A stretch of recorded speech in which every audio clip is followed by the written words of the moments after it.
Hello friends, welcome to our channel tell stories Tamil. இன்னைக்கு episode 84 பார்க்கலாம்.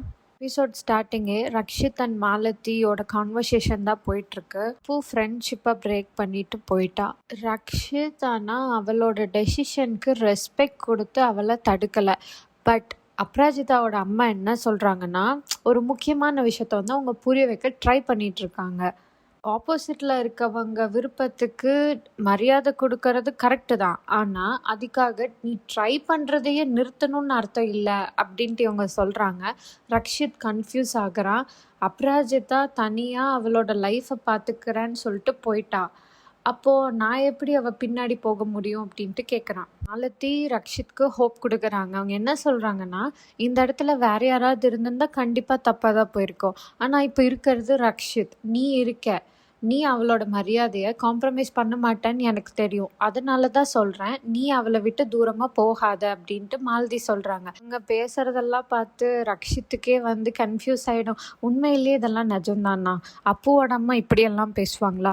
உண்மையிலேயே இவங்க வந்து என்கிட்ட தான் பேசிகிட்டு இருக்காங்களா அப்படின்னு சொல்லிட்டு அவங்கள இவன் பிஞ்ச் பண்ணியெல்லாம் பார்ப்பான். ஆக்சுவலி இந்த எபிசோட் ரொம்ப காமெடியாக இருக்கும். லைவாக பார்க்க முடிஞ்சால் நீங்கள் எபிசோட் பாருங்கள். மாலதி சொல்கிறாங்க, அப்பு வந்து லவ் பண்ணுறக்கு பயப்படுறா. ஏன்னா அவள் லைஃப்பில் நிறையா கோ த்ரூ பண்ணதால். ஆனால் அவளுக்கு உங்கள் மேலே லவ் இருக்குது அப்படின்னு சொல்கிறாங்க. ரக்ஷித்துக்கு எக்ஸைட்மெண்ட் வித் ஷாக்.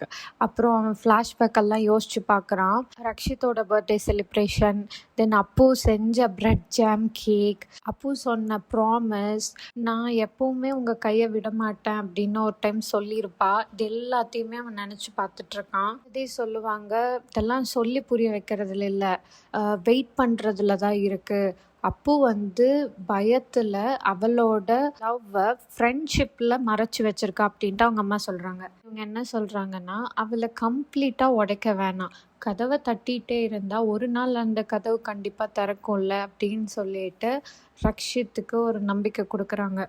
ரக்ஷித் கேட்குறான், அவள் தான் ஆஃபீஸை ரிசைன் பண்ணிட்டாளே, அப்போ நான் எப்படி அவளை பார்க்க முடியும் அப்படின்ட்டு சொல்லும்போது அப்புவோட அம்மா சிரிச்சுட்டே சொல்கிறாங்க, நான் இருக்கேன்ல, நான் பார்த்துக்கிறேன் அப்படின்னு சொல்கிறாங்க. அப்புறம் 2 பேரும் ஹேண்ட் ஷேக் கொடுத்துட்டு அவங்க வந்து பேட்டா பார்ட்னருங்கிறாங்க அண்ட் ரக்ஷித் வந்து ஆன்டி பார்ட்னர் அப்படின்னு சொல்லிட்டு அவங்க ஹேண்ட் ஷேக் கொடுத்துக்கிறாங்க. இப்போ 2 பேரும் சேர்ந்து அப்புவை திரும்ப கொண்டு வர பிளான் போட்டுட்ருக்காங்க. அப்போ அப்பு கரெக்டாக அங்கே வந்துடுவா. மாலதி சமாளிச்சிருவாங்க. இது ரக்ஷித் வந்து கங்க்ராட் சொல்லிட்டு இருக்கான், அவனுக்கு டிவோர்ஸ் கிடச்சிச்சுல்ல அதுக்காக. ஷீலா அண்ட் ஈராவை காட்டுறாங்க. ஷீலா வந்து ஒரு பிளான் போட்டுட்ருக்காங்க. சுதா இப்போ கோபத்துக்கும் வெறுப்புக்கும் நடுவில் இருக்கா. இதுதான் சரியான நேரம், நீ போய் ரக்ஷித் ஃபேமிலிக்கு நீ தான் பொருத்தமான பொண்ணுன்னு காட்டு அப்படின்ட்டு ஈரா கிட்ட சொல்கிறாங்க. ஈராவும் ஓகேன்ட்டு அக்செப்ட் பண்ணுறா. அபராஜிதா வீட்டில் ரோகன் அண்ட் ரோகனோட அம்மா வந்திருப்பாங்க. அவங்க என்ன சொல்லிட்டு இருப்பாங்கன்னா, பெரிய பொண்ணு டிவோர்ஸ் பண்ணினா சின்ன பொண்ணு அதே மாதிரி தானே பண்ணுவா அப்படின்னு சொல்லிட்டு இருக்காங்க. இது கரெக்டாக ஆறு கேட்டுருவா. கேட்டுட்டு என் அக்காவை பற்றி தப்பாக பேசக்கூடாது அப்படின்னு சொன்னோன்னே எல்லாரும் ஷாக் ஆயிடுவாங்க. பெரியவங்க கிட்ட மரியாதையாக பேச அப்படின்னு சொல்லிட்டு இருப்பாங்க. அவள் ரொம்ப சவுண்டாகவே பேசிகிட்டு இருப்பாள். நீங்கள் தெரிஞ்சுக்கணும்னா நான் ஒரு ட்ரெய்லர் காட்டுறேன், நான் இந்த என்கேஜ்மெண்ட்டை இப்போவே கேன்சல் பண்ணுறேன் அப்படின்னு சொல்லிட்டு ரோகன் போட்ட என்கேஜ்மெண்ட் ரிங் எடுத்து ரோகன்கிட்டே திருப்பி கொடுத்துருவா. அப்பு வந்துட்டு எல்லோரும் போனதுக்கப்புறம் ஃபீல் பண்ணுறா, என்னால் தான் உங்கள் எல்லாருக்கும் அவமானம் அப்படின்ட்டு. பட் ஆராதனா வந்து நான் சரியான முடிவு தான் எடுத்திருக்கேன்னு கான்ஃபிடெண்ட்டாக இருக்கா. ஈலா சொன்ன மாதிரி ஈரா வந்து அவள் பிளானை ஸ்டார்ட் பண்ணுறா. சுதா அவங்கக்கிட்ட ரக்ஷித்தோட மெடிசன்ஸ் இதுதான் மறந்துடுவான், அதுதான் உங்ககிட்ட கொடுத்துட்டு போகிறேன் அப்படின்னு சொல்லிட்டு கொடுக்கும்போது அவங்க வந்துட்டு ரக்ஷித் இவ்வளோ கேரிங்காக பார்த்துக்கிறதுக்கு தேங்க்யூ அப்படின்னு சொல்கிறாங்க. அப்புறம் ஈரா மனசுக்குள்ளே நினச்சிக்கிறா, உங்கள் மனசை ஜெயிக்கிறதுக்கு இதுதான் என்னோட முதல் அடி அப்படின்னு நினச்சிக்கிறா. பூவோட அம்மா ரெசிக்னேஷன் பற்றி கேட்குறாங்க. அந்த வேலை உனக்கு சம்பளம் மட்டும் இல்லை, அது உன்னோட அடையாளம் அப்படின்னு சொல்கிறாங்க. ஆனால் அப்பு வந்து அதனால தான் ரிசைன் பண்ணேன், ரக்ஷித் சாரோட வாழ்க்கையில் நான் இனிமேல் கஷ்டப்படுத்த மாட்டேன் அப்படின்னு சொல்லிட்டு அவள் சொல்கிறா.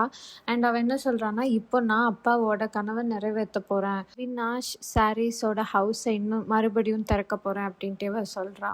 ஆஃபீஸில் தூபேஜி சொல்லிகிட்டு இருக்காங்க, மிஸ் அப்ராஜிதா சர்மா ஆல்ரெடி ரிசைன் பண்ணிட்டாங்க சார் அப்படின்ட்டு அவனுக்கு திரும்ப ஞாபகப்படுத்துகிறாங்க. ரக்ஷித் வந்து என்ன அப்படின்ட்டு கேட்குறான்.